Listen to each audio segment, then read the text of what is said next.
Bang! Biglang nagpakita ang limang banal na hayop, dala ang kanilang napakalakas na aura, na nagpabagsak sa mga sacred bodies. Ang 8 kalahok ay natigilan at umatras sa pagkabigla. Wala silang kahit kaunting tsansa laban sa kapangyarihan ng mga hayop na nasa antas ng mga sovereign. Ang mga half-sovereign ang pinakamalapit sa antas ng sovereign, ngunit napakalayo pa rin sa kanila. Yunhai, Elder Lee, Elder Q. Napansin ni Gus Santong ang mga pamilyar na mukha sa gitna ng mga katawan na may nakapiles na kamao. Huminga si Kunpang, anong kabaliwan nito? Bakit kayo gagawa ng ganitong walang kwentang bagay? Hindi ko dapat sinasabi sa inyo na maghintay na lang. Ganito ang sangkatauhan, ganito ang landas ng tao. Yumuga ang tanging mata ni Xiao at yumalulong, Sword Sovereign, lumabas ka ngayon. Tingnan mo ang lahat ng patay, yan ang sangkatauhang hinahangad mo. Tumingin sa labas si Sword Sovereign at naging mabigat ang kanyang damdamin. Sa malita ang Heavenly Sovereign, Sword Heart, tinatawag ka ng matanda. Umalis ka at sirain ang dating makataong landas ng espada. Whoosh! Pumasok ang isang makulay na liwanag sa loob ni Sword Sovereign. Nang inig siya at huminga ng malalim, Heavenly Sovereign, ibinibigay mo sa akin ang aking landas. Ikaw ang aking langit na espada. Ang iyo ay akin. Habang pinapanday ko ang 10 landas, kasama na ang iyo. Ngayon na dumating ang kaaway, nasa kritikal akong sitwasyon at tanging ikaw lamang ang maaasahan ko. Pamunuan mo ang 8 mangmang at hadlangan ng mga hayop na iyon. Whoosh! Lumipad ang makukulay na liwanag mula sa silid ng Heavenly Sovereign papunta sa mga half-sovereign. Nanginginig ang 8 kalahok, ang kanilang kapangyarihan ay tila baha, na nagpayanig sa buong mundo. Ito ang kapangyarihan ng antas ng sovereign. Tumawa ang lalaking may pulang buhok, hindi kami niloko ng Heavenly Sovereign. Kapag ninakaw niya ang landas ng iba, ibinibigay din niya sa atin, para tulungan tayong lampasan ang ating limitasyon at tuparin ang ating pangarap. Tumawa rin ang iba sa kagalakan. Ngunit nanatiling malamig ang titig ng 5 banal na hayop. Whoosh! Nagpakita si Sword Sovereign sa harap nila, hawak ang puting espada at itinaas ito sa 6 na kalaban. Matingkad na naglalagablab ang tanging mata ni Xiao sa galit, Tai Jackson, nandito ka na rin. Akala ko kaibigan kita, bakit mo ako inatake? Mas mahalaga ang katapatan. Pasensya na lang. HMPH, noong pinagsanay mo ang iyong landas sa akin, sinabi mong ito ay landas ng tao, iniwan ang Heavenly Sword Path. Kaya may hinanap akong karapat-dapat para sa iyo, isang taong naabot ang landas na iyong sinanay sa yungib. Pinataps ni Xiao ang balikat ni Sword Child at nanukso, landas ng Heavenly Sword laban sa landas ng tao, alin ang mas malakas, alin ang mahina. Sigurado akong sabik kang malaman. Sige, subukan natin. Ang landas ba ng espada na nilikha ng iyong puso ang mas malakas, o ang landas na natutunan sa tabi ng Heavenly Sovereign? Flink. Hawak ni Sword Child ang itim na mahabang espada at itinuro ito pasulong. Ako ay demonic sword, ikaw ay heavenly sword. Bago pa man magharap ang ama at Sword Sovereign, ayusin natin ang ating laban. Hahaha, iisa lamang ang maaaring magmay-ari ng landas ng espada. Dahil pareho tayong Sword Path Sovereign, kailangan nating lumaban. Tumungo si Sword Sovereign kay Sword Child. Lumipad din si Sword Child pasulong at nagtagpo ang kanilang mga espada ng libu-libong beses sa isang kisap mata. Whoosh! Umatras ang dalawa, at sumabog ang kalangitan, nag-iwan ng mga itim na butas. Nawawala pati ang mga bituin at araw. Huminga ng malalim ang mga tao, at umatras ang puwersa ng Emperor Lands. Hindi dahil sa takot, kundi dahil alam nilang darating ang tulong. Ang pagtigil sa Heavenly Sovereign ay nakasalalay sa kanila. Isang dahon ang lumutang sa pagitan nila, umiikot sa hangin. Nang halos humipos sa lupa, kumilos na ang dalawa. Nagkalat ang tunog ng espada sa paligid, tanging palatandaan lamang na sila'y naglalaban. Ang 5 banal na hayop at 8 half-sovereign lamang ang nakakita ng banggaan ng kanilang sword energy. Naging masigasig ang mga half-sovereign, sumisigaw sa mga banal na hayop, sinasabi ninyo na ang lakas ninyo ay ng isang sovereign. Ngayon na magkapantay tayo, turuan ninyo kami. Ikaw, nagtaas ng kilay si Kunpang, hindi ka pa man lang malapit. Tumangis ang lalaking may pulang buhok, tingnan natin. Bam! Tumungo ang lalaking may pulang buhok kay Kunpang, habang gumalaw ang iba rin. Nagkatinginan ang 5 banal na hayop. Nagbanggaan ang dalawang panig, nagpalabas ng malakas na shockwave. Nakita ng mga manunood na tila isang banggaan lamang, na nagresulta sa 8 half-sovereign na damyugo at natagilid sa lupa. How, paano ito nangyari? Nagulat sila, kami ay mga sovereign, paano nyo kami natalo? Napuno ng pang-iinsulto si Kunpang, sovereign ba yan? Teke lang, akala nyo ba ganoon kadali maging isa? Ang tunay na sovereign ay taon ang ginugol sa pag-unawa sa kanyang landas. Kayo'y naglakad sa sword path gamit ang landas ng ibang sovereign. Hindi ito bagay sa inyo at inakala ninyong magagamit ninyo ito ng lubos. Sinabi ng Heavenly Sovereign na basta't may sovereign path tayo, pwede tayong maging isa. Paano? Sinungaling siya. Paano mo naman iniisip na mapapahanga ka niya at mahuhuli sa kanyang domain? Hindi ba kayo ang tuktok ng mortal domain noon? Paano kayo nadaya ng ganoon? Ang kasakiman ang pumihil sa inyo, ha ha ha. Tumawa si Kunpang habang nanatili ang mga ito sa ganap na pagkalito. Isang malaking pagsabog ang narinig at nakita si Sword Child at Sword Sovereign na may dagwang braso. Ngumiti si Sword Sovereign, panalo ka. Ngayon, ikaw na ang Sword Sovereign. Hindi, pinayagan mo akong manalo. Naguluhan si Sword Child, bakit? Pwede mo naman akong talunin kung buong lakas mo? Tumingin si Sword Sovereign kay Xiao. Sword Heart. Umalingaw-ngaw ang malamig na tinig, at lumitaw ang gintong mata sa langit, pinili mo pa rin ang landas ng tao. Natigilan si Kunpang, Heavenly Sovereign. Heavenly Sovereign, utang ko kay Xiao noon. Hindi kita tinaksil. Natalo ako sa human sword path na aking naiintindihan. Alam ko lang na ang landas ng espada mo ay hindi purong heavenly sword, kung hindi niya magagawang kontrolin ang iyong sovereign path noon. Kaya hindi kita pinayagang gabayan ng basura kahit nasa iyong makapangyarihang sword path. Tama ang aking desisyon. Basura, sumigaw ang mga half-sovereign, heavenly sovereign, ganito lang ba kami sa iyo? Ano pa nga ba kayo? Kahit nagawa ninyong mabuti, parang mga insekto lang. Ngayon, wala na kayong magawa, at ang mga landas ninyo ay sayang. Ibabalik ko na ito sa akin.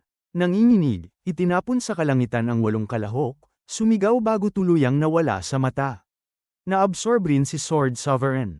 Naabot siya ni Xiao, hawak ang kanyang kamay, Tai Jackson, sabihin mo sa akin ang totoo. Ano ang ibig mong sabihin sa pagbabalik ng pabor? Ako ang Heavenly Sword ng Heavenly Sovereign. Hindi ko siya maitataksil. Tanging landas ko lang ang maipapasa. Nasa langit na kung kaya niyang pagsamahin ang 10 landas. Nagpadala siya ng sword energy mula sa daliri at itinaas si Xiao. Nilamon siya ng malaking mata habang ngumiti, Brother Xiao, Palem, sana hindi ka masisira kasama ng mundo. Tai Jackson. Sumigaw si Xiao, nanginginig ang kanyang mata. Nilamon si Sword Sovereign pati ang kanyang landas.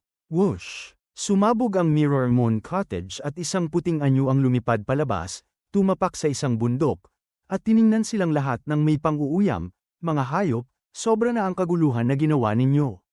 Ngayon, makikitungo na kayo sa akin.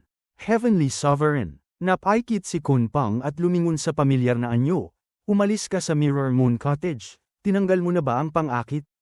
Ngumiti si Heavenly Sovereign, gamit ang landas ng Emotion Sovereign at ang aking kakayahan, kaya kung alisin ang pang-akit niya. Pero matagal ka nang nangingialam sa aking isipan habang pinapanday ko ang mga landas. Dahil sa paulit-ulit mong pakikialam, wala akong magawa kundi unahin kayong alisin. Ang tanong, sabay-sabay ba o paisa-isa kang lalapit? Pang-uuyam ng Heavenly Sovereign. Nanginginig ang balbas ni Kunpang, harapin ng Heavenly Sovereign mag-isa ay isang kahihiyan sa dangal ng isang sovereign. Hipokrito, tumawa si Heavenly Sovereign, matanda, wala kang nabago, o baka nga mas makatao ka pa ngayon. Tigilan mo ang mga palusot at lumabas na kayong lahat. Whoosh! Kumikinang si Heavenly Sovereign sa gitna ng 5 banal na hayop. Nagulat ang mga ito at sabay-sabay na umatake, gintong apoy, bughaw na apoy, lakas ng kilin, lahat ay inilunsad laban kay Heavenly Sovereign. Ngunit siya'y naging anino at nawala, biglang lumitaw sa ibabaw ni Batang Sanzi. Kaya pala anak ka ng kilin. Hahaha, pasensya na, pinatay ko na ang ama mo. At mas pasensya pa sa susunod, patayin din kita. Bam! Tinuklo niya ang likod ni Go Santong, at ang napakalakas na puwersa ay sumuntok sa kanya pabagsak sa lupa, ang paligid ay nagkabasag na parang tumpok ng mga baraha. Umubo ng dugo si Gusantong, Mukhai Mapatla. Iyan ay sining ng Shadow Sovereign at walang hangganang kapangyarihan ng Tyrant Emperor. Huminga si Kunpang, pinanday niya na ang dalawang landas at nagagamit na ang kanilang lakas. Kahit wala ang Divine Eye of the Void, dudurugin ko pa rin kayo sa purong puwersa. Tumawa si Heavenly Sovereign. Whoosh! Isang itim na alon ng espada ang tumama sa kanyang ulo. Itinuro ni Heavenly Sovereign ang dalawang daliri at winasak ang alon sa kanyang sariling atake. Ang espada ay tumama kay Sword Child, na itinapon pabagsak sa lupa, dugoy damaloy sa balikat. Ang pinakamahigpit na sandata ng isang Sovereign ay nasaktan sa isang hampas lang. Huminga si Kunpang, hindi yun landas ng Sword Sovereign. Ang kanyang sword path ay hindi ganoon kalakas. Hindi niya pwede pawisan si Sword Child sa isang hampas lang. Hahaha, oo at hindi. Kinuha ko ang Demon Transformation Art ni Zuo Fan, pati na ang Apocalyptic Sword. Ang pinakamalakas sa Demon Transformation Art ay ang pagsasama-sama ng lahat ng landas. Kung pagsasamahin mo ang landas ng Sword Sovereign at Zuo Fan, Heavenly Sword at Demonic Sword, kasama ang aking lakas, ito na ang pinakamatinding espada. Halos hindi ko na kailangan pang gumawa ng kahit ano para patayin kayong lahat, ha. Naging seryoso si Kunpang. Mas delikado na si Heavenly Sovereign ngayon. Nilalaro niya sila dati, at ngayon ay malinaw na ang agwat sa pagitan nila. Huminga ng malalim si Kunpang at sumigaw, sa pangunahing anyo mo, Sacred Beast, ang World Reversal Formation. Nagbago si Kunpang sa Voltang Kunpang, isang nilalang na 500 metro ang taas, tinakpan ang langit. Si Xiao at ang iba ay nagbago rin sa kanilang anyo ng hayop. Nagpumiglas si Gusantong at nagbago sa kilin, yumalulong ang mga banal na hayop, nanginginig ang kalangitan at lupa. Ang mga cultivator ng Emperor Lands ay tumakbo palayo sa nakamamanghang labanan. Si Heavenly Sovereign lamang ang nanatiling may pang-uuyam na titig, whoosh na palibutan ng 5 banal na hayop si Heavenly Sovereign, umiikot at naglabas ng napakalakas na puwersa na bumuo ng isang vortex, ngunit patuloy siyang nanatiling may pang-uuyam. Crack ang makukulay na kapangyarihan ay sumiklab patungo kay Heavenly Sovereign. Nagbago sa isang nakamamatay na itim na enerhiya bago pa man siya maabot. Ito, hihihi, oo, ang kapangyarihang panwasak na hinahangad mo. Papunta ka sa impyerno, sigaw ni Kunpang. Tumitig sa kanya ang iba pang 4 na hayop, umaasang sapat na ito upang pagsamahin ang kanilang kapangyarihan sa supreme strength at masaktan siya. Ngunit iba ang iniisip ni Heavenly Sovereign. Kapangyarihang panwasak, ha. Siguro noon ay nai-excite pa ako, pero ngayon, wala na kayong silbi sa akin. Apocalyptic Thunderflame ay, kumikinang ang kaliwang mata ni Heavenly Sovereign ng itim na Thunder Flames, habang ang kanang mata ay nagniningning sa 4 na gintong halo, Thunderflame Space Crusher. Boom! Nag-alingaw ang mga pagsabog, nagtagpo ang kapangyarihan ng 5 banal na hayop. Ang malakas na shockwave ay itinapon ng 5 hayop pabalik, habang ang itim na puwersa ay kumalat sa libu-libong milya at binura ang lahat. Ang mabagal na cultivators ng Emperor Lands ay nawala sa mundong ito sa isang kisap mata. Libu-libong milya ang naging walang buhay. Duguan si Kunpang sa bibig, mahina ang tinig, yan ang Apocalyptic Thunderflame ay ni Zuo Fan. Ay inyo, sinabi ko na, kinuha ko na ang lahat ng meron ka. Ngumiti si Heavenly Sovereign, ang nakababatang kapatid kong ito ang gumawa para sa akin, dinala ang ganitong uri ng kapangyarihang panwasak. Ang pagtitiis ko sa paghawak sa piyon na ito ay nagbunga rin. Ang kapangyarihang ito ay bahagi rin ng iyo. Ang pagpapadala sa inyo gamit ang sariling lakas ninyo, nakakatawa at poetic. Ha, sumigaw si Heavenly Sovereign, matay masama, magsimula sa iyo, Tusong Kunpang. Thunderflame Void Annihilation, whoosh! Ang nakakatakot na Thunderflame ay naging malaking itim na sinag, direktang tumugis kay Kunpang. Nagulat si Kunpang at kumaba ang dibdib. Wala na ako, mamamatay sa kamay ng Heavenly Sovereign. Bam! Nagkawatak-watak ang sinag bago tumama, nawala sa kawalan. Tumigil si Heavenly Sovereign at tumingin sa pamilyar na anyo. Isang lalaki sa puti ang nakalabas ng palad. Pinigilan ang atake ni Heavenly Sovereign, at nagpakita ng magkatulad na mga mata. Ama, sigaw ni Gusantong at Kiaor. Sumigaw si Kunpang, Zuo Fan, bumalik ka na. Hindi siya si Zuo Fan. Tiningnan siya ni Heavenly Sovereign at nanukso, kapatid, umasa ka sa reincarnation path at sa wasak na kaluluwa ni Zuo Fan para bumalik. Anong landas ang hawak mo ngayon, ang emotional heavenly daw o destruction path? Tahimik si Zuo Fan, bahagyang ngumiti, Heavenly Sovereign, mali ka.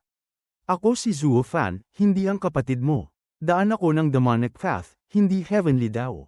Hindi mo ginamit ang kapangyarihan ng emotional heavenly daw ng kapatid ko? Nagtaas ang kilay ni Heavenly Sovereign, ang lahat ng buhay na tinahak mo ay maaaring may kaugnayan, pero hindi ka pareho. Kapag bumalik ang isa, mawawala ang isa. Sinabi ng kapatid kong hanggal na siya ang hihinto sa akin, paano siya mawawala? At ang kapangyarihang ito, paano mo ito nagagamit? Ngumiti si Zuo Fan, mali ulit. Siya ay nawala at ako ang bumalik, dahil naniwala siyang mas karapat-dapat akong humadlang sa'yo. Kahit nasa supreme stage ka, ako lamang ang makakalaban sa'yo, hindi siya. Anong ibig mong sabihin? Ang sovereign stage ay katumbas ng mga Diyos sa alamat. Ngunit sa tunggalian ng demonyo at Diyos, isang demonyo lamang ang makakapatumba ng Diyos. Ngumiti si Zuo Fan, ang Diyos ay sumisira sa mundo para linisin ito, pero ang demonyo ay nagmumula sa sangkatauhan at hindi ka papayagan magtagumpay. Ang tunggalian ng Diyos at demonyo ay palaging umiiral, ito ang kalooban ng langit. Sinabi ni Master Nine Serenities na ibinigay niya ang landas sa kapatid mo, ngunit naniniwala ako na ang huling hangad niya ay hadlangan ng iyong pagkawasak, pumasok sa demonic path, at maging kung ano ang nakikita mo ngayon. Humph, paano mo ako mapipigilan? Isang walang silbi na demonic path ay hindi maabot ang supreme stage. Ngumiti si Zuo Fan, hindi ko masabi ng tiyak, pero may nadama akong iba. Isang threshold na walang nakadama mula pa sa simula ng panahon, hindi ikaw, hindi ang kapatid mo, ha. Matagal na siyang tinignan ni Heavenly Sovereign. Isang threshold, humph, tama na ang palusot. Isa ka lamang half-supreme ngayon at nag-uusap tungkol sa mas mataas. Zuo Fan, hindi ko alam kung ang landas mo ay mula sa kapatid ko o hindi, pero walang puso ang heavenly daw, puro kapangyarihan lang. Kapag naging supreme ako, malapit na ang katapusan ng mundo. Ngayon na dinala mo ang landas ng reincarnation, tulong mo lamang ako, Habang bumabagsak ang kanyang mga salita, isang napakalaking mata ang lumitaw sa langit, ibigay sa akin ang huling landas, Zuo Fan. Boom! Isang nakakatakot na presyon ang bumagsak sa mundo at sa lahat ng naroroon. Nanginig ang mga tuhod ng tao sa takot. Ang lupa ay nagbitak-bitak sa mas maraming lugar, ang mga bundok ay nagkagiba, habang ang di makapaniwalang bigat ay winasak ang lahat. Isang puwersang humihila, kakaiba sa lahat, ang sumipsip sa lahat ng nasirang piraso papunta sa napakalaking mata. Si Zuo Fan at ang 5 banal na hayop ay nahila rin, walang magawa upang humadlang. Blotting the heaven. Pinagtagpo ni Zuo Fan ang kanyang mga kamay. Naglabas ng makulay at nakapapawi na aura. Whoosh! Lumaganap ito hanggang sa maabot ang langit, lumawak hanggang sa mapigilan ang heavenly eye at ang kapangyarihan nito. Ang mga guho at ang mga banal na hayop ay bumagsak sa lupa, nagulat sa kapangyarihan ni Zuo Fan at kung gaano kadali niyang mapigilan ang divine eye of the void. Ang 10 landas sa kanyang katawan ay naghatid ng malaking pagbabago, isang pagbabago na magdadala sa kanya sa tagumpay. Bam! Nagkabasag ang kanilang pag-asa sa biglaang pagsabog habang ang isang buhawi ay sumalubong sa lahat. Sa wakas, naibalik nila ang kanilang malalaking katawan at nasaksihan si Heavenly Sovereign at si Zuo Fan sa mata ng bagyo, nagtatagisan ng kamao. Tyrant Sovereign's Feasts. Huminga ng malalim si Kunpang, anong di makatuwirang kapangyarihan, at galing pa ito sa kanilang dalawa. Kapwa nasa half-supreme stage, at kahit si Tyrant Sovereign ay hindi makalabas ng ganitong lakas. Ang aftershock lang ay nagpadapo sa atin. Tumango ang iba, habang si Gu Santong ay tensyonado at nag-aalala. Pwede ba talunin ng ama si Heavenly Sovereign?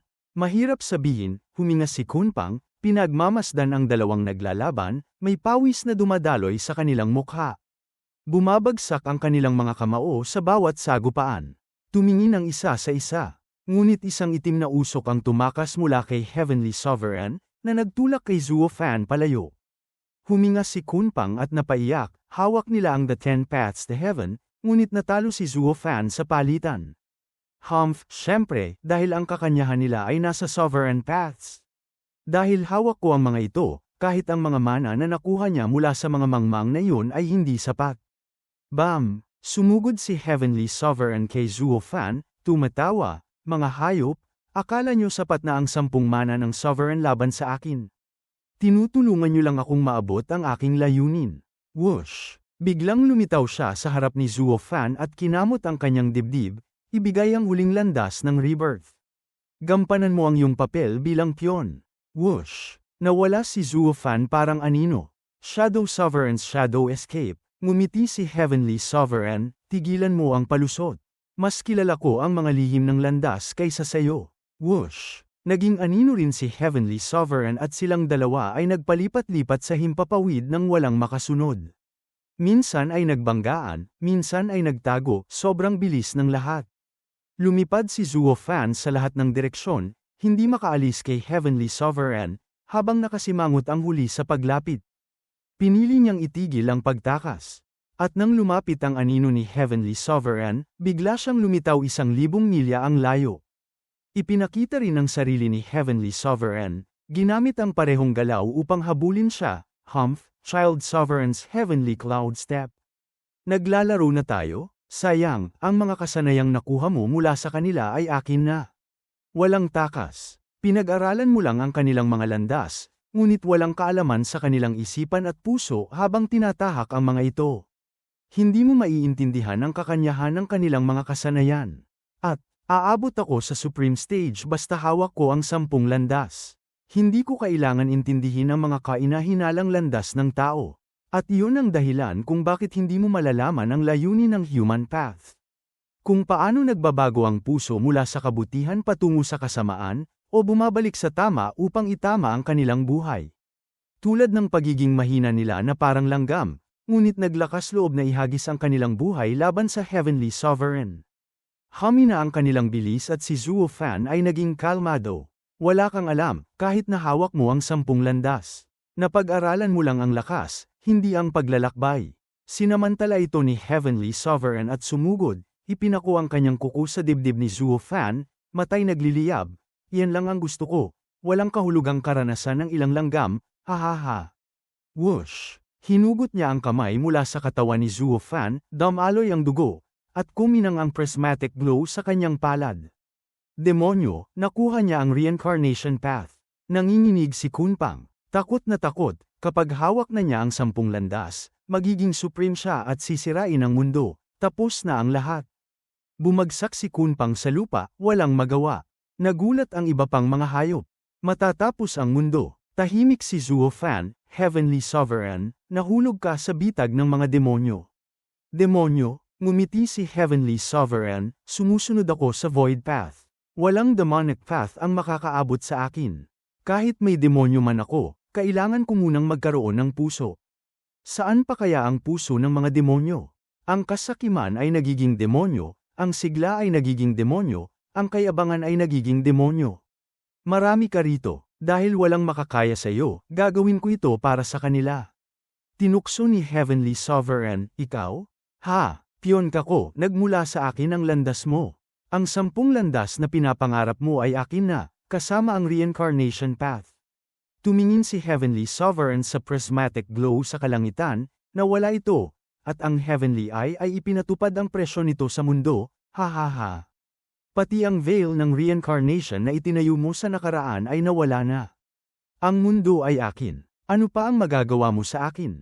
Tahimik si Zuo Fan, seryoso, ito ang aking tungkulin. Ito ang aking huling babala, huminto ka. Pinagtawanan siya ni Heavenly Sovereign, baliw ka ba? Ako ang Heavenly Sovereign, higit pa rito ang supreme na sisirain ang mundo. At isang demonic emperor lang ang iniisip mong makakahadlang sa akin. Ang 10 landas. Maari mo silang kunin, wala akong pakialam. Maari kang maging supreme, wala akong pakialam. 32 buhay na ang aking nilakad, at hindi ko ito hinabol. Ngumiti si Zuo Fan ng malaki, sa Heavenly Rebirth Lake, sa wakas na intindihan ko ang tunay kong nais at ang aking karma sa iyo. Hindi mo kayang labanan ako. Hahayaan kitang maging pinuno ng Martial Emperor Continent, o ano. Ipinadyak ni Heavenly Sovereign ang kanyang braso, mayabang na hanggal, mahina ka at naglalakas loob pa ring mang-aral sa akin. Ito ang itinuro ko sa iyo noon. Huwag mong ibato sa akin. Malapit na ako sa tunay na daw. Walang makakapigil sa akin sa huling hakbang. Nilamon ni Heavenly Sovereign ang prismatic glow at si Zuo Fan ay nanatiling nakatanaw. Nagpadala ang Heavenly Eye ng mas malakas na fluctuation, habang ang gintong halo nito ay nagniningning ng mas maliwanag. Pumikit si Heavenly Sovereign, habang ang kakaibang kapangyarihan ay umiikot sa paligid niya. Kamakaway ang kanyang buhok, itim na kumikislap sa nakakakilabot na liwanag. Nanginginig ang napakalaking mata at nawala. Nagulat si Kunpang, pinagmamasdan habang ang asul na langit ay naging puti. May 13 pilak na singsing na nagniningning sa buong mundo. Divine Eye of the Void, 13 na antas, Void Eye. Bumagsak ang ligaw na buhok, mula itim naging pilak. Binuksan ni Heavenly Sovereign ang kanyang mga mata, isa puti at isa itim. Wala na ang Purple Lightning Gold Eye at Divine Eye of the Void. Sa kanyang noo, isa pang mata ang lumitaw, mapatla at kumikislap sa 13 pilak na singsing. Parang langit mismo. Bumagsak si Kunpang sa lupa, nanginginig ang puso, tapos na, saklaw ng kanyang mata ang buong kalangitan.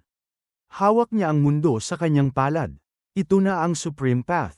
Wala na tayong magagawa. Ang iba ay nakaramdam ng lubos na kawalan ng pag-asa. Ngunit si Zuo Fan ay nanatiling nakatingin ng walang emosyon, na kahit si Heavenly Sovereign na ngayon ay Supreme ay nagkaroon ng bahagyang pagkabalisa. Hindi ka natatakot? Huminto ka, kung gusto mo pang manatiling bahagi ng mundong ito.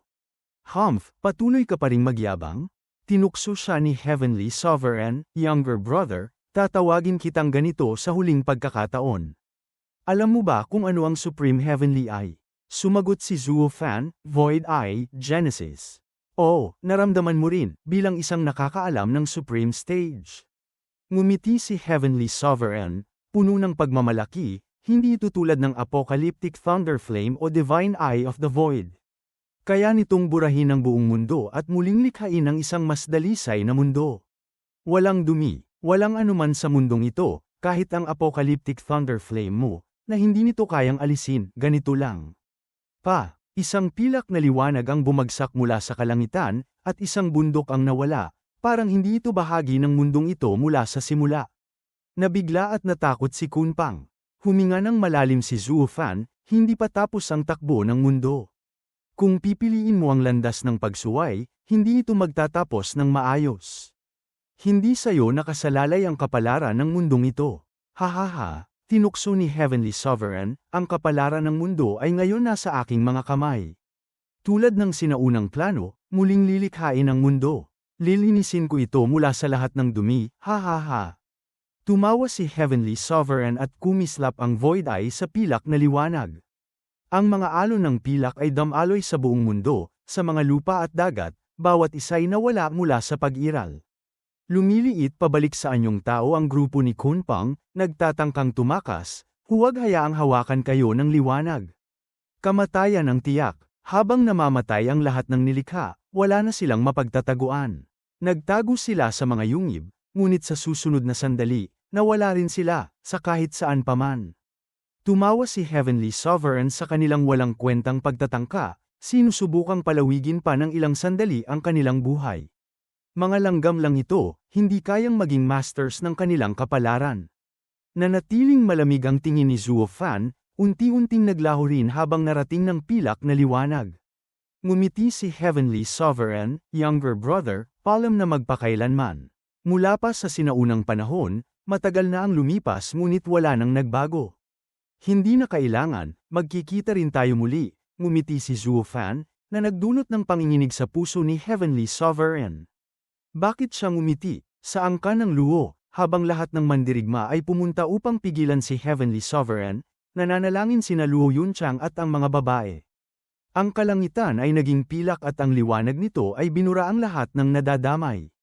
Nang inig ang mga tao, at hinawakan ni Luo Yunchang ang kanyang ulo, nabigo tayo at papalapit na ang wakas. Cheng, Zuo Fan, okay lang siya. Nananalangin si Chu Cheng, pinagmamasdan ang pilak na liwanag, may liwanag sa kanyang mga mata, bumalik ang kanyang alaala, Ate Yunchang, parang naaalala ko ang ilang bagay, ang mga sandaling kasama kita sa mortal domain. Anong silbi ng pag-alala ngayon? Buntong hininga ni Luo Yunchang. Ngumiti si Chu Chengcheng, may silbi. Sa buhay man o kamatayan, hindi nagbabago ang pag-ibig. Matagal ko na siyang hinanap sa mortal domain, at hinanap din niya ako sa sacred domain, kahit wala ako. Ang kaalaman lamang nito, isang maikling alaala, sapat na. Ngumiti si Chu Chengcheng, may mga luha ng kaligayahan na dumadaloy sa kanyang mukha. Ding! Kumikislap ang luha sa 7 kulay, lumipad sa kalangitan at nawala. Kahit ang pilak na liwanag ay hindi ito matanggal. Whoosh! Lumipad ito sa ibabaw ni Heavenly Sovereign. Nanginginig si Heavenly Sovereign. Ano, ito? Ano ang ginagawa nito rito? Kumikislap ang mata ni Heavenly Sovereign ng mas maliwanag, ngunit wala ng kapangyarihan ang makakapuksa sa isang nag-iisang luha, kahit na winawasak ang lahat ng iba. Nagulat si Heavenly Sovereign. Ano, ito? Bumalik ang 10 landas, tunay na pinagmula ng sarili, nabubuhay ako habang nakataya ang mundo. Boom! Umalingaw-ngaw ang pamilyar na tinig sa buong kalangitan. Huminga si Heavenly Sovereign, Zuofan. Paano? Nawasak siya. Paano siya makapagsalita? Nagulat ang grupo ni Kunpang, tinitingnan ang kakaibang kapangyarihan mula sa isang luha. Sumigaw muli si Zuofan. Ang 10 paths to heaven, unang heavenly path, void path, saklaw ang mundo, nililinis ang cosmos, at bumabalik. Isang panginginig ang dumaan, at nagpakita ng prismatic glow sa paligid ng luha. Namangha si Heavenly Sovereign, hindi posible. Ang void path ay nasa akin. Bakit may isa pang naruroon? Nabuo ba niya ang parehong sovereign path? Patuloy ang mga sigaw ni Zuofan. Ang 10 paths to heaven, pangalawang human path, invincible tyrant path, walang hanggan at hindi mapipigilan, bumalik. Ang 10 paths to heaven, pangatlong human path, 9 serenities demonic path, saklaw ang mga lupa, saklaw ang mga ugnayan, bumalik. Ang 10 paths to heaven, pang-apat human path, iron-blooded sword path, katapatan at katarungan, bumalik. Ang 10 paths to heaven, pang-limang human path, night star path, konektado sa lahat, mahabagin sa lahat, bumalik. Ang 10 paths to heaven, pang-anim human path, hellish nether path, lampas sa mortal coil, sa mga dalamhati at pakikibaka, bumalik. Ang 10 paths to heaven, pang-7 human path, concealed shadow path, lumilipad sa dilim, bumalik. Ang 10 paths to heaven, pang-8 human path, rebirth path, nililinis ang lahat ng nakaraan, bumalik. Ang 10 paths to heaven, pang-9 human path, ardent passion path, humahabi at hinahaplos ang langit, bumalik. Ang 10 paths to heaven, pang-10 human path, mortal path. Pinagmula ng puso, dalisay na puso, bumalik. Sa bawat sigaw, nagsama-sama ang mga sovereign path sa paligid ng luha. Isang malakas na sumabog ang naganap, pinunit ang kalangitan at ang pilak na liwanag. Bumuga ng dugo si Heavenly Sovereign, sumisigaw sa nagniningning na kalangitan, hindi pwede. Ako ang Supreme. Paano nangyari ito? Bakit lumitaw ang 10 paths to heaven? Na-refine ko na ang lahat. Sinabi ko na sa'yo, ginamit mo lang ang epekto nila, hindi ang kakanyahan. Ang mga nagsasanib sa kanila ay pwedeng muling buuin anumang oras. Muli, nagsalita si Zuofan, Heavenly Sovereign, binigyan kita ng patas na babala. Kung pipilitin mong mag-isa, hindi na kita mapapanatili sa mundong ito. 10 paths, magsama-sama, Universe Palm. Nabuo ang 10 landas bilang umiikot na bilog, pagkatapos ay naging isang prismatic na palad na dumampi sa ibabaw ni Heavenly Sovereign.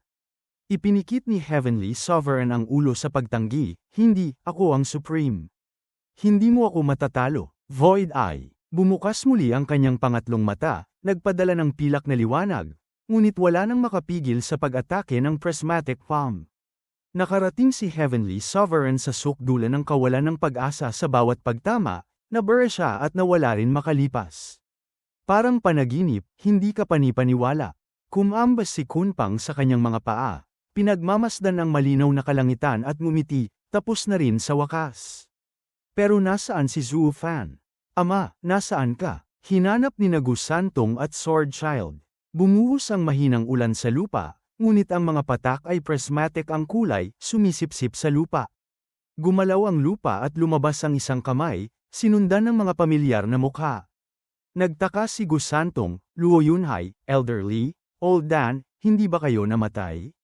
Bakit? Namatay ba kami? Kamot-kamot sila sa kanilang ulo, walang ideya, nasaan tayo? Ano ang nangyari? Sinabi ni Gus Santong, hindi ba't ikaw at si Heavenly? Heavenly ano? Ano ba ang sinasabi ko? Kamot-kamot sa ulo si Gus Santong, tumingin kay Kiaor at Swordchild, ano ba ang ginagawa natin? Nagtinginan sila sa paligid, naguluhan, ang isipan ay parang puti habang sinusubukan alalahanin ang pangalan. Ngunit agad din nilang nakalimutan ito, mas pinili na lamang tangkilikin ang pagbabalik ng iba. Walang sino man ang nakatingin sa walang laman na kalangitan. Nanatiling maayos ang relasyon ng mga sacred beasts sa angka ng Luo. Ang mga dating Sword Kings ay kasama ang kanilang mga venerables, at ngayon ay nagbibiroan na tungkol sa kung gaano sila kamakapangyarihan ngunit nananatili pa rin sa angka ng Luo.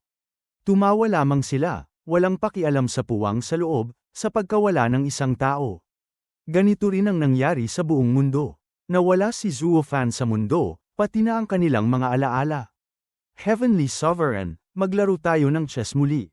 Sa isang puting mundo, umupo si Zuo Fan sa isang bato bago ang chessboard at ngumiti kay Heavenly Sovereign na tense. Tumingin si Heavenly Sovereign sa paligid, saan ito? Iyong mundo. Ipinaliwanag ni Zuo Fan, hindi mo ba gustong muling likhain ang mundo? Ganito nagsimula ang mundo, walang anuman. Malaya kang gamitin ang iyong imahinasyon at iguhit ang gusto mo. Tumingin si Heavenly Sovereign kay Zuo Fan, hindi ito ang gusto ko. Gusto kong pumunta sa Martial Emperor Continent. Iyon ang mundo ko, hindi mo pwede. Nabura ko na ang lahat ng bakas natin doon. Hindi ka kailanman nag-iral doon. Wala sa tala at wala rin sa alaala. Siyam na sinaunang sovereigns lamang ang naruroon. At syempre, wala ring Steward Zuo. Humanga si Heavenly Sovereign, binura mo ang bakas ng isang tao sa mundo. Ano ba ang antas mo? Hindi mahalaga, laro tayo. Ipinakita ni Zuo Fan ang chessboard. Tumingin si Heavenly Sovereign ng kakaiba, ngunit umupo rin sa kabila niya. Ngayon, kalmado si Zuo Fan, bawat piraso ay inilalagay ng basta-basta, walang nakatagong layunin.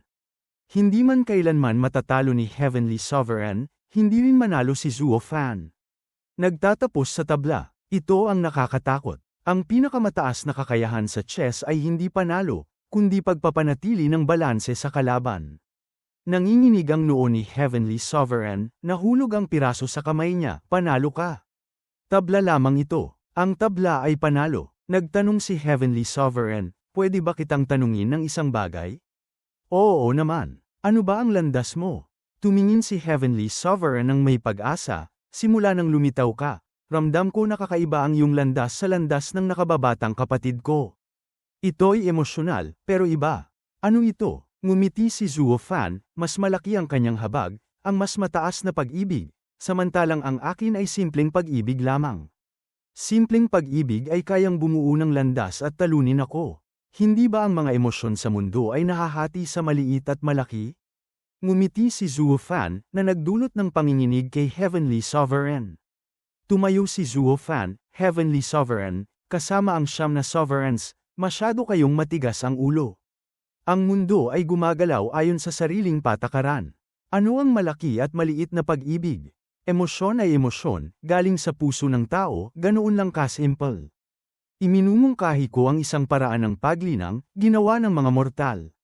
Maaaring hindi ito mukhang mahalaga sa iyo, ngunit ito ang kulang sa inyo, mga sovereigns. Ipinadala ni Zuo Fan ang impormasyon sa kanyang isip sa isang galaw. True Self-Art, bulong ni Heavenly Sovereign, bumalik sa sarili, pagsamahin sa mundo, tao at langit na nagiging isa, maabot ang Dao. Zuo Fan, ikaw. Sumigaw si Heavenly Sovereign ngunit wala na si Zuo Fan. Tumingin siya sa walang laman na espasyo, pinagsama ang landas ng langit, lupa at tao, hawak ang mundo. Ang world stage, lampas sa Supreme. Nagliwanag ang mga mata ni Heavenly Sovereign nang may pag-asa at tumingin sa puting kalangitan. Hindi niya namalayan si Zuo Fan sa likod ng puting takip, hawak ang isang puting sphere at itinapon ito sa kadiliman. Russell, napalibutan siya ng maraming sphere, kumikislap at naglalakbay sa kadiliman.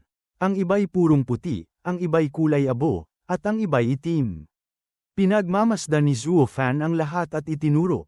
Nawawala ang 12-dosenang itim na sphere. Pasensya, hindi ko sinira kayo, kundi ang mundo mo ay nasa katapusan na, naging impyerno. Ginagawa ko lamang ang tungkulin ng langit sa pagtanggal nito.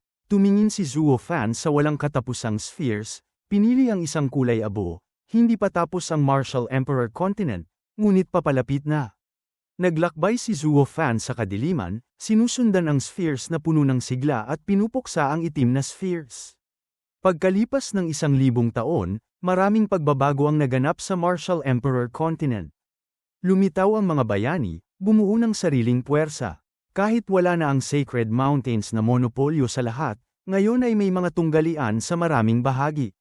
Pinakamalaki ang angkan ng Luo. Dahil pinakamalapit sila sa mga sacred beasts at may misteryosong sword sovereign sa kanilang tahanan, sila ang ultimate force na hindi hinahawakan ng iba. Napanatili ng angkan ng Luo ang kanilang karangalan at integridad sa paglipas ng panahon. Hindi nagmamayabang at nagbabantay sa mga tao. Ngunit sa mundong pinapahalagahan ng lakas, laging naaapi ang mahina.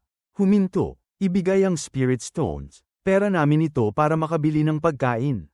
Hindi pwede. Sa gitna ng lunti ang kagubatan, 2 batang babae, 9 at 10 taong gulang, ay nagtatakbuhan, hubad ang mga paa at marumi ang mukha.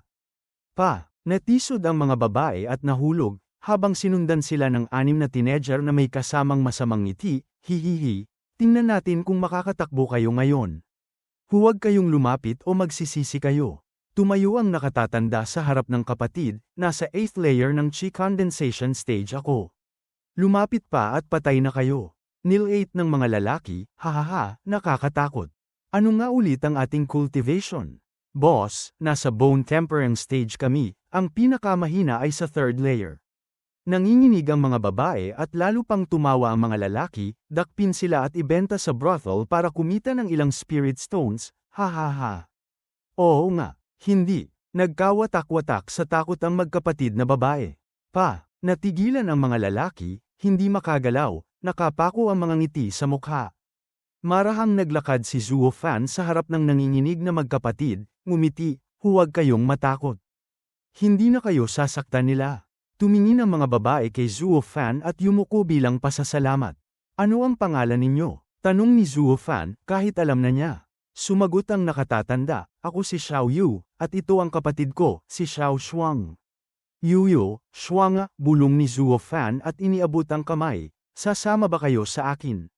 Bilang aking mga disipulo, tinanong ni Xiao Yu, kakain ba kami? Siyempre, at hindi na kayo muling aapiin. Mahusay, bumabati kami sa guro. Sabik na yumuko ang magkapatid. Ngumiti si Zuo Fan at hinawakan ang kanilang mga kamay, pagkatapos ay naglaho. Nakagalaw na ang mga lalaki at bumagsak sa lupa sa gulat. Saan sila? Kakaiba, sa ibang lugar, nakatayo si Chu Chengcheng sa harap ng lumang bahay na may ngiti sa labi. Bulong-bulong ang 2 babae, bakit kaya gusto ni senior sister manatili rito sa edad niya? May kakaibang hilig siguro siya. Hindi ba mas mabuti maglinang sa kalikasan? Huwag malaman. Baka naghihintay siya. Sino? Natigilan ang mga babae sa tinig ng lalaki. Tumingin sila at nakita si Zuo Fan sa likuran nila.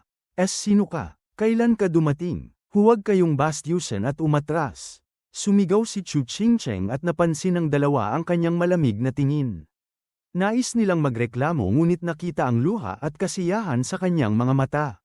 Maingat silang umatras. Huminga si Zuo Fan, lumapit, pagkalipas ng 1,000 taon.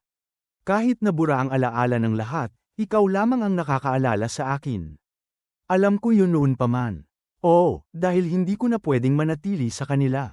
Mas mabuti nang makalimutan. Ngunit hindi ko nakalimutan. Baka iyon ang iyong luha na nasa puso ko. Tumatango si Zuo Fan, siguro ito ang kalooban ng langit. Lahat ay naniwala na ang nakababatang kapatid ni Heavenly Sovereign ay muling ipinanganak upang hanapin ang kanyang sovereign path at pigilan si Heavenly Sovereign, ngunit ang katotohanan. Hinanap niya ang pagpapanumbalik ng kanyang emosyonal na sentro. Ikaw ang aking emosyonal na sentro.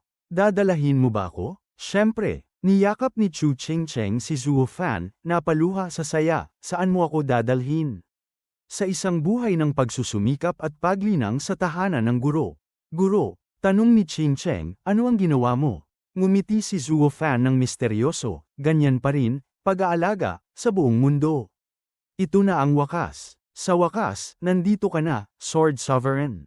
Sandali, inisip kong baka nagbago ng isip si Heavenly Sovereign, ngunit pareho nating alam, kung siya'y matindi ang pagkasentro sa paglilinis ng kalooban ng langit sa loob ng milyong taon, tiyak na magpapatuloy siya pa rin ng milyong taon, ngiti ni Zuo Fan. Kumikindat si Sword Sovereign, napansin ang pagbabago sa lalaki. Noong huli silang nagkita, nakita niya si Zuo Fan sa ganap na kagustuhan ni Heavenly Sovereign. Ngayon, ang kumpiyansa nito ay nakakaistorbo. Ibig mong sabihin, alam mo kung bakit ako narito. Susunod ka ba sa kagustuhan ni Heavenly Sovereign o kailangang maging magulo? Bago yun, mukhang may isyo ka pa kay Senior Xiao, ngiti ni Zuo Fan. Tai Jackson, sa wakas lumabas ka. Akala ko kaibigan ka ko. Bakit mo ako inatake? Muling sumakit ang mata ni Xiao sa alaala ng pagtataksil. Nasa ibabaw ang katapatan. Ang masasabi ko lang ay pasensya. Nang sanayin mo ako sa iyong landas, sinabi mo na ito'y isang human sword path. Iniwan ang heavenly sword path. Kaya, may nakahanap ako para sa iyo, isang nakamit ang landas na sinanay mo sa kuweba. Pinalo ni Xiao ang balikat ni Sword Child, Neil 8, Heavenly Sword Path laban sa Human Sword Path. Alin ang mas malakas, alin ang mahina? Sigurado akong nais mong malaman ang resulta. Subukan mo. Ang landas ba ng espada na nilikha ng iyong puso ang mas malakas, o ang landas ng espada na natutunan mo sa tabi ni Heavenly Sovereign? Hawak ni Sword Child ang isang itim na mahabang espada. Itinuro ito, ako'y demonic sword, ikaw, isang heavenly sword. Bago ang tunggalian ni na Ama at Sword Sovereign, aayusin muna namin ang laban. Hahaha, iisa lamang ang makakagamit ng Sword Path. Dahil parehong Sword Path Sovereigns tayo, hindi maiiwasan ang labanan. Tumulak si Sword Sovereign patungo kay Sword Child. Lumipad rin si Sword Child, at nagtagpo ang dalawang espada ng libu-libong beses sa isang kisap mata. Umakyat at umatras ang dalawa, nagbuga ng mga pagsabog na nagbitak sa kalangitan. Na nag-iwan ng mga itim na butas. Nawawala pati ang mga bituin at araw. Isa ang nagpalabas ng nakakasilaw at mainit na puting espada, habang ang isa ay may hawak na ganap na pagkawasak sa pamamagitan ng apocalyptic sword. Nagbago ang tanawin sa paligid nila dahil sa tindi ng labanan, nagkalat ang itim at puting apoy hanggat kaya ng mata. Isang himala na hindi tuluyang nagwakas ang mundo noon. Pagkatapos ng warm-up, nagtulungan sila sa ranged attacks, nagpalabas ng walang katapusang sword waves. Ngunit nang makita nilang nagkansela ang mga atake, bumalik sila sa tradisyonal na melee, gumagamit ng lakas at galing sa pag-iwas at atake, habang dumudulas sa mga pang-atake ng kalaban. Sumugod si Sword Child ng overhead swing, kung saan umaligid si Sword Sovereign at sinikad ang sariling puting espada sa leeg ng kalaban. Yumuko si Sword Child, ilang hibla ng buhok ang napunit ng puting sword wave at umakyat sa hangin, nag-iiwan ng bitak mula sa isang dulo ng abot tanaw hanggang sa kabilang dulo. Ginamit niya ang momentum para sa roundhouse kick, tinulak si Sword Sovereign pabalik. Ngunit nakalimutan ni Sword Sovereign na si Sword Child ay isang sovereign weapon sa katawan. Maaari siyang magpalabas ng sword waves hindi lamang mula sa kamay kundi pati sa mga binti. Napasorpresa nito si Sword Sovereign ng tama ang itim na wave sa kanyang dibdib at itinapon siya sa isang walang pangalang bundok. Lumabas si Sword Sovereign mula sa mga guho na parang walang sugat, ngumiti, at muling sumabak sa laban. Tanging mga sacred beasts at si Zuo Fan lamang ang makapansin sa tuloy-tuloy na pagbabago ng labanan, habang ang Sword Kings ay nakikita lamang ang ilang bahagi kapag bumagal ang mga espada sa maikling saglit ng kanilang pagsalpok. Nag-alala ang mga sacred beasts, kahit naramdaman nila ang bagong kapangyarihan ni Sword Child. Tanging ngiti ni Zuo Fan ang nagpapanatiling kalmado sa kanila. Tila ang labanan ay pormalidad lamang upang patunayan ang kanyang pangunawa. Nakakabighani para sa kanila kung ano ang nagbigay ng ganoong kumpiyansa kay Zuo Fan sa kabila ng mabagsik na labanan. Para sa iba, labis itong lampas sa loika, higit pa kaysa sa kapangyarihang nakita nila noon sa mortal domain mula sa di mapapantayang invincible sword. Habang patuloy ang mga pagsabog, napansin ang pattern, bagaman humina ang thunder flame at puting kapangyarihan sa paglipas ng panahon, mukhang ang puting panig ay mas mabilis humina kaysa sa itim. Matapos ang isang napaka-muffled na pagsabog, muling lumitaw ang dalawang figure sa mata ng mga manunood, nakatayo ng malayo sa isa't isa. Habang humihinga ng mabigat si Sword Child, si Sword Sovereign ay nakaluhod na may isang kamay na dumudugo. Ngumiti si Sword Sovereign, ikaw ang nagwagi. Ngayon, ikaw ang Sword Sovereign. Bakit mo ako pinayagan manalo? Marami kang pagkakataon para tapusin ako.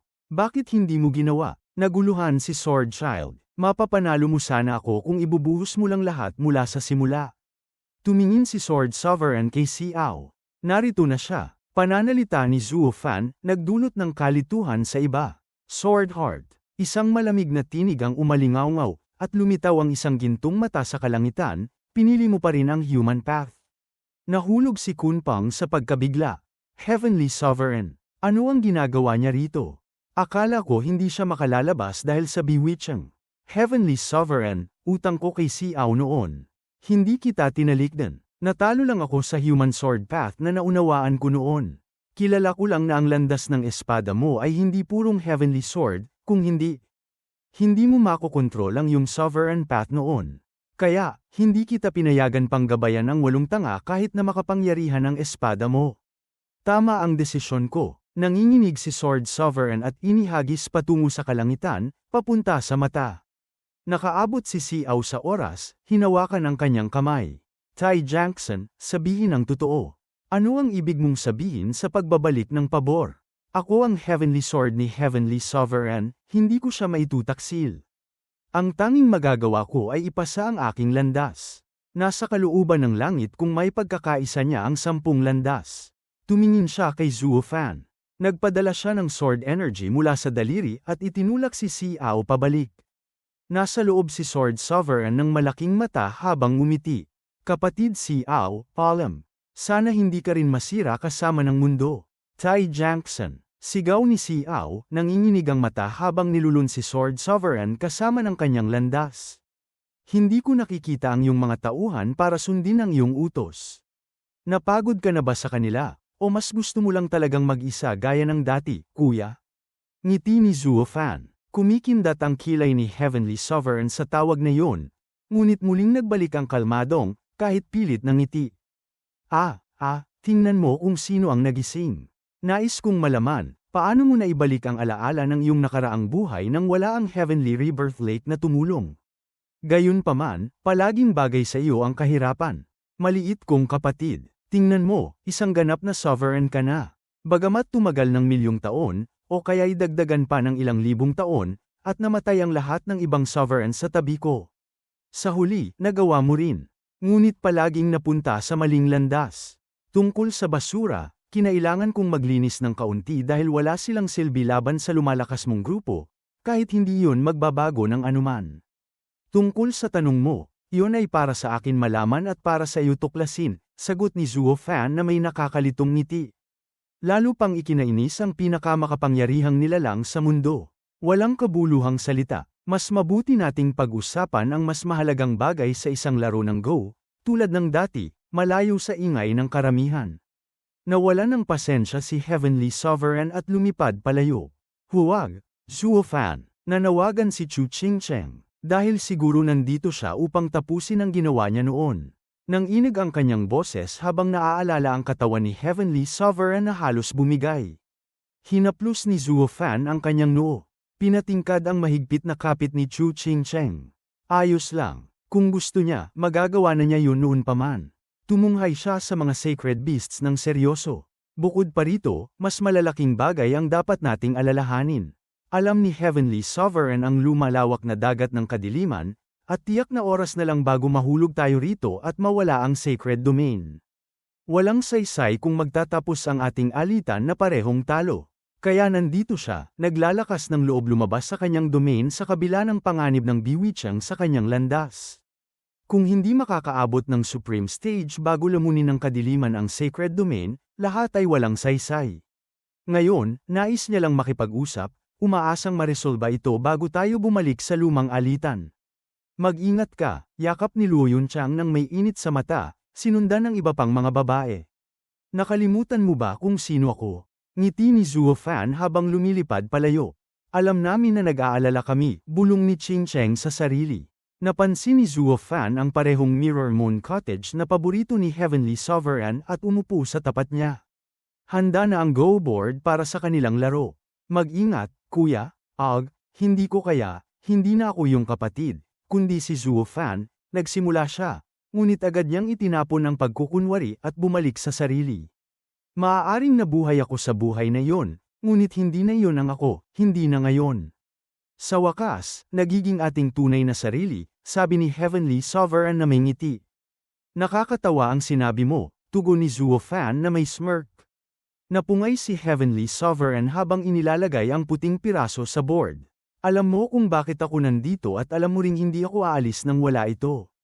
Ang mundo ay nasa panganib, hindi lang ang iyong sangkatauhan kundi pati ang Heavenly Will at ako mismo. Kailangan natin ng ekspertong nakakaabot sa Supreme Stage para ayusin ang gulo na ginawa mo. Iyon ay pagkakamali ko, ngunit hindi mo ako masisisi sa pagtatangkang mabuhay. Ganito kapag naitulak ang isang tao sa sulok. At huwag nating kalimutan ang bahagi mo sa lahat. Ngiti ni Zuo Fan. Kaya naglakas loob akong lumabas sa domain ko. Hinahayaan ang sumpang pagwawalang bisa ng Emotion Sovereign na lumala pa. Halos nawawala ng kalmadong tono si Heavenly Sovereign mula nang mawala ang kanyang braso. Hindi mangyayari ayon sa gusto mo. Dapat nakikita mo ng malinaw na ang ginagawa mo ay iyong sariling kapahamakan. Ngunit alam kong simpleng salita ay hindi magbabago ng isip mo, kung hindi tayo mag-uusap tungkol dito pagkatapos ng milyong taon, sabi ni Zuo Fan. Alam nating pareho kung bakit ako nandito, at nakikita ko. Tumingin si Heavenly Sovereign sa board at nakita nilang pantay ang laban, na naiintindihan mo rin kung ano ang hinahanap ko. Kaya, ibigay mo na ang hinahanap ko para mailigtas natin ang sacred domain. Huminga si Zuo Fan. Heto, ipinasa niya ang isang prismatic glow mula sa kanyang kamay kay Heavenly Sovereign na parang ipinapasa lang ang asin, ibinaba ang kanyang cultivation sa half-sovereign.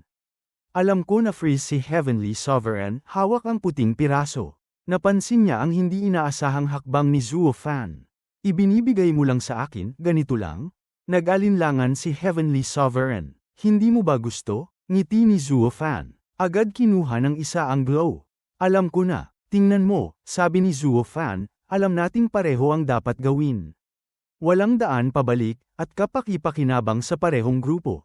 Kaya bakit pa mag-aaksaya ng oras sa walang saysay na salita?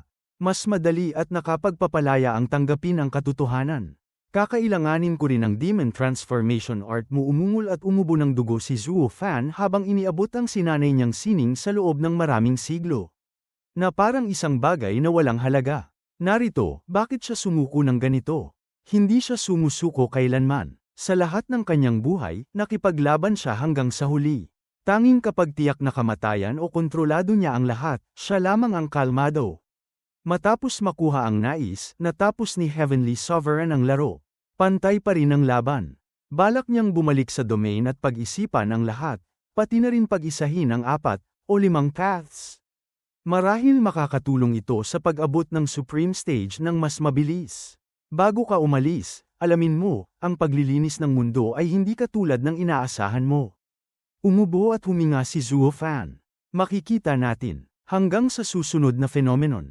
Lumipad si Heavenly Sovereign palayo, at ang Mirror Moon Cottage ay nagbalik sa anyo ng simpleng kubo sa kagubatan. Oo, makikita natin. Ngiti ni Zuo Fan, inilagay ang huling itim na piraso, at binago ang daloy ng laro sa kanyang panig para sa ganap na tagumpay. Dahan-daang bumalik si Zuo Fan sa Luo Clan, nanginginig at pagod na parang halos walang lakas, suot ang balat na puno ng sugat at dumi. Napahinto si Kunpang sa gulat sa nakitang kahinaan niya. Halos hindi na mas maituturing na tao, ngunit may nakita siya sa matibay na tingin ni Zuo Fan. Alam mo kung paano magtatapos ang pagpupulong na ito, kaya bakit mo pa rin pinilit? Baka gusto mo bang hayaan si Heavenly Sovereign na manalo? Nagpanik ang lahat, iniisip nilang nasira na ang kanilang muling pag-asa bago pa man sila makapagsimula. Maayos lang ang lahat, pagbabago sa tindig ni Zuo Fan mula sa dati niyang maalaga at mahinahong kilos, na may nakakatakot ng ngiti na may dugo. Babalikan ka natin sa loob at magpapahinga ka muna. Pag-iisipan natin ito mamaya kapag nakabawi ka na. Halos hindi ka na nga makatiis ngayon. Nag-aalalang sabi ni Luo Yunchang. Hindi, panahon na para sa kasiyahan. Ngiti ni Zuo Fan mula tenga hanggang tenga habang tumalikod sa mga nagulat na babae, may kaunting kahindik-hindik na galaw ng kamay na alam agad ng sinumang may karanasan sa mga ganitong biro. Hindi ito ang tamang panahon. Sigaw ni Lei Yuteng, ang pinakamabagal makaalis, nahihiya. Hindi ba dapat inililigtas mo ang sacred domain mula sa pagkawasak? Paano mo magagawa yun kung malapit ka ng mamatay? Naparga siya, pinuprotektahan ang kanyang dangal habang lumalapit ang mga kamay ni Zuo Fan. Bago pa man niya mahawakan si Lei Yuteng, ipinikit niya ang mata, nahihiya sa lahat ng nakakita sa kanya. Kahit ang clan head ay nanunood. Tag, ikaw na. Tapik ni Zuo Fan sa kanyang ilong at tumalon palayo. Nagtatawanan habang tumatakbo. Arg, nakakainis na bata. Galit ni Lei Yuteng, habulin siya ng buong lakas. Ngunit madaling nahuli si Zuo Fan dahil sa kanyang kahinaan.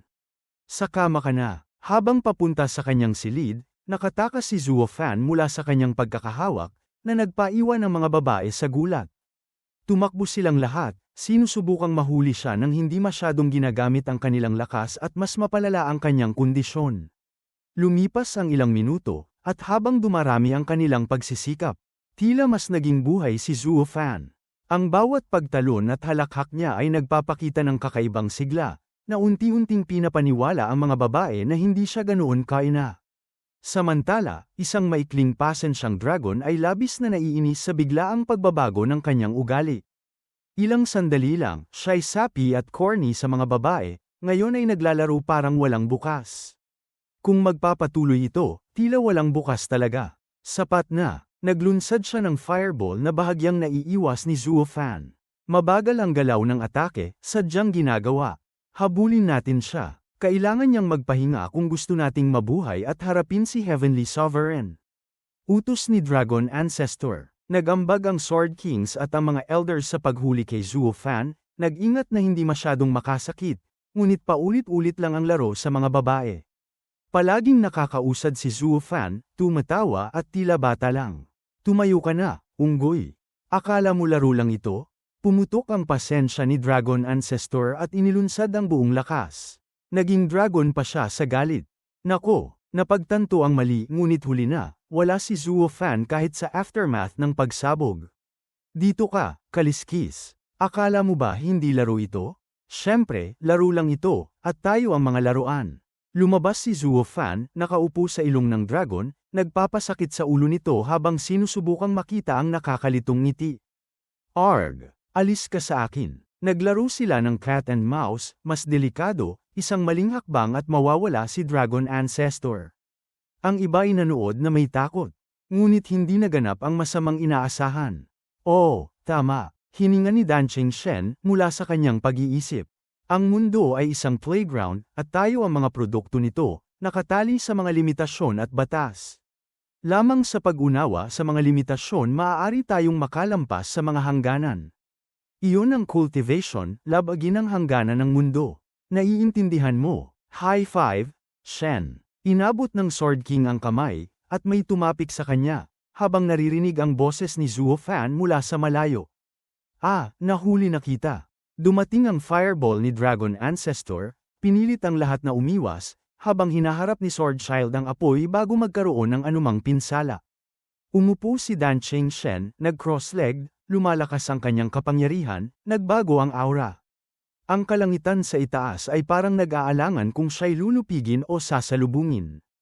Naiintindihan ko na, sabi ni Kunpang, pinanood si Zuo Fan na tumatalon at naglalaro buong araw. Ginagamit niya ang elusive dodging skill ng Child Sovereign, na nagmula sa kanyang path. Tinutuklas niya ang isa pang path. Pwede ba niya yun? Tanong ni Xiao. Akala ko isang tao lang ang makabubuo ng isang path sa buong buhay niya. Hindi ko alam ang detalye, ngunit mukhang kaya niya, sagot ni Kunpang.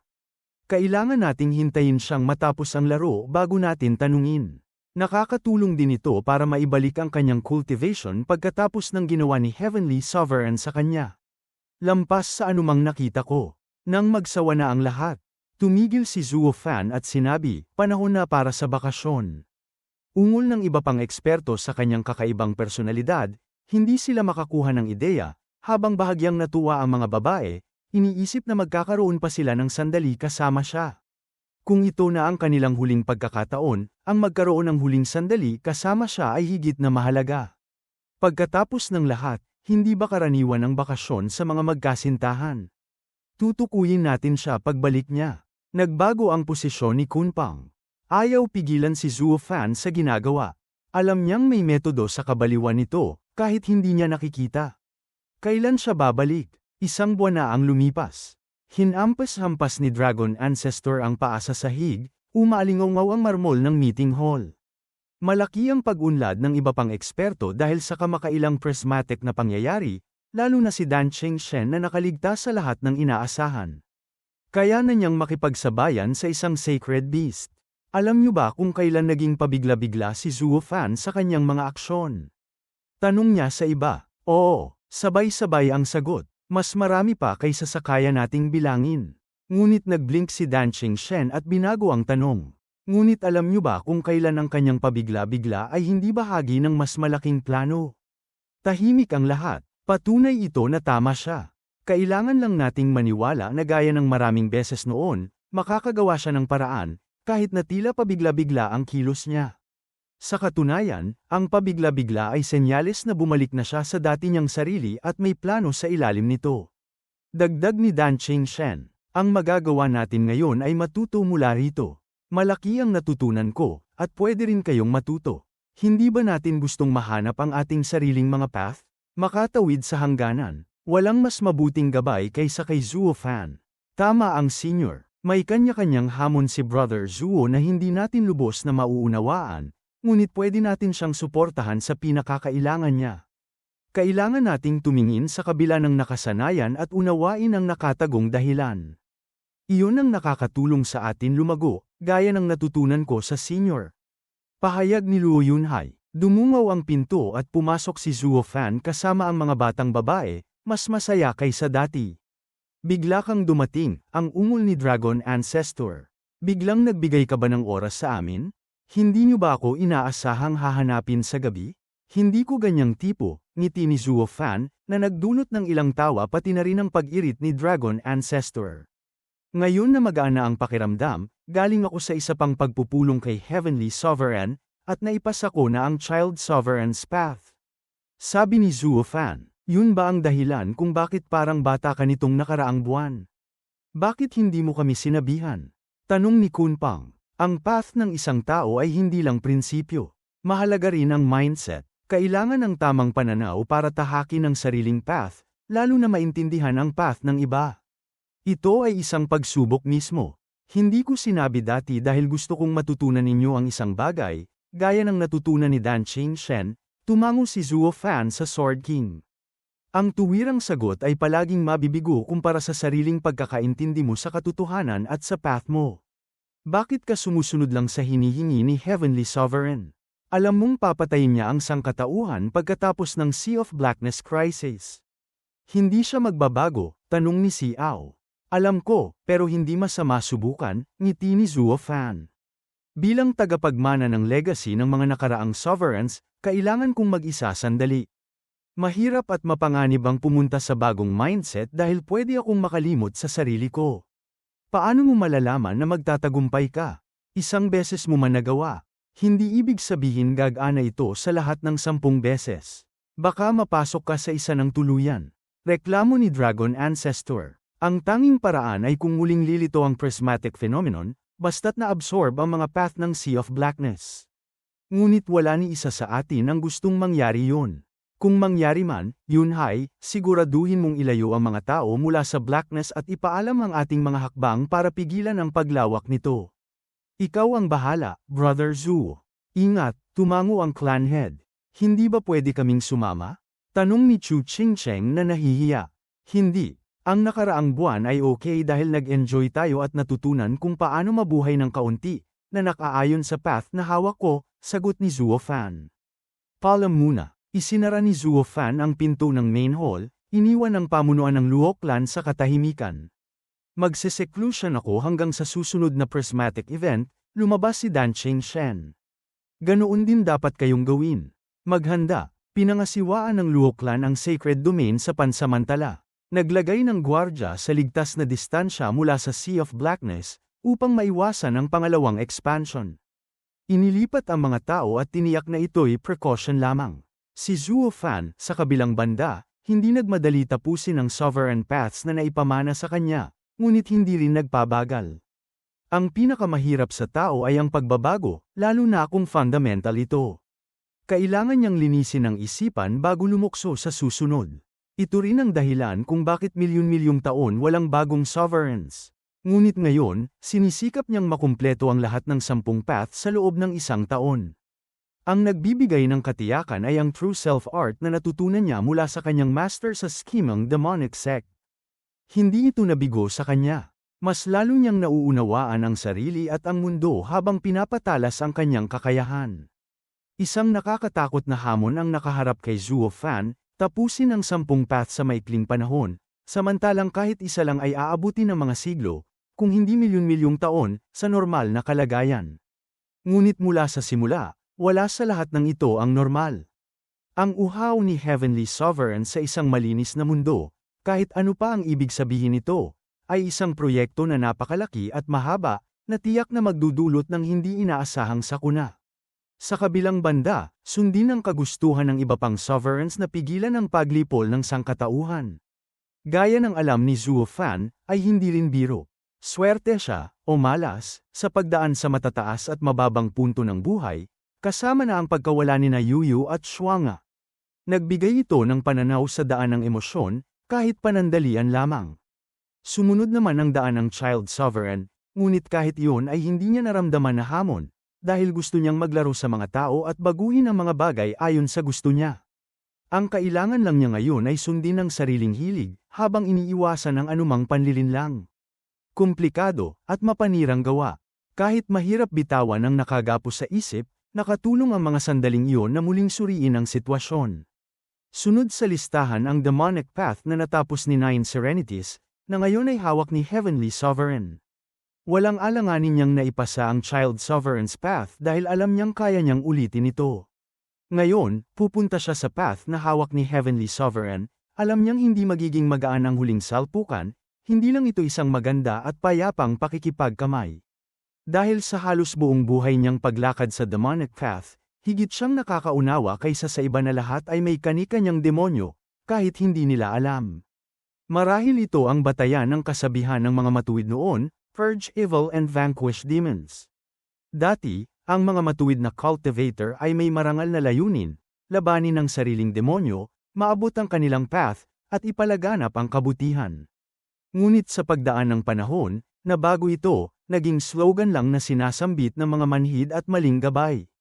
O baka ganoon na talaga. Sa lahat ng buhay ko, hindi ko pa nakilala ang taong totoong isinasabuhay ang kanilang sinasabi, sa halip ay naghahanap ng dahilan para umangat.